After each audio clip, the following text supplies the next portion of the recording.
He awoke in a prison cell, propped up in a cold metal chair.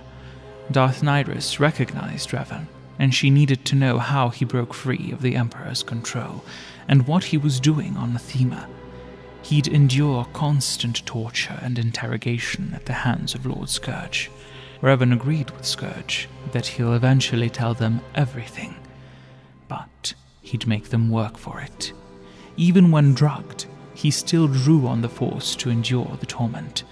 Scourge quickly understood that pushing the boundaries of torture would achieve little and likely only result in death. Using other methods of persuasion, discussion, and an exchange of information, Scourge made progress, albeit slowly. It would take him 3 years to slowly extract everything Revan knew.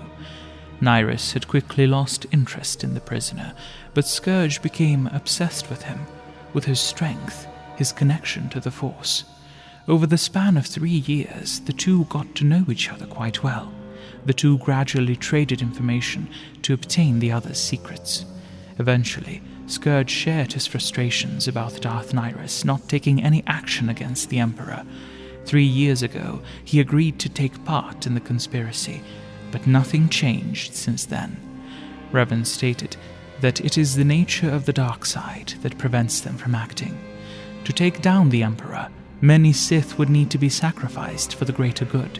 Scourge could never imagine that happening. To see Sith, such as Darth Nyriss, sacrificing their own lives for the sake of others, for the sake of change.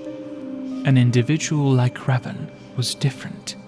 Before, Scourge would have laughed at Revan's foolishness to risk his own well-being in venturing to Nathema for the sake of protecting his beloved Republic.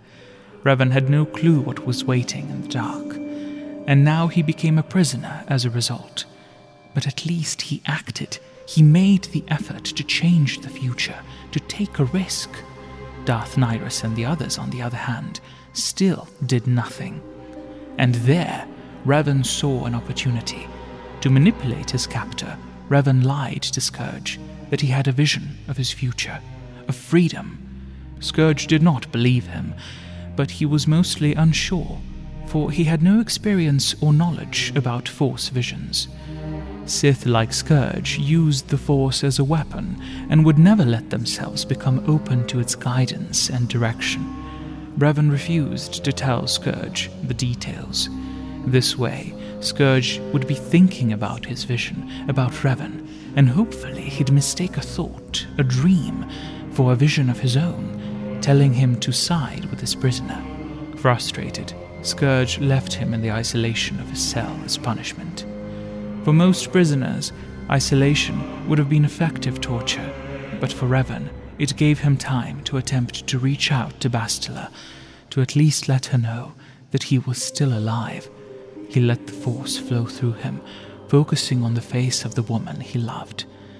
But suddenly, Bastila's face faded from his mind and was replaced with another, one whom Revan believed to be beyond reach. It only lasted for a second, but the meaning of this vision was abundantly clear. She was coming to save him.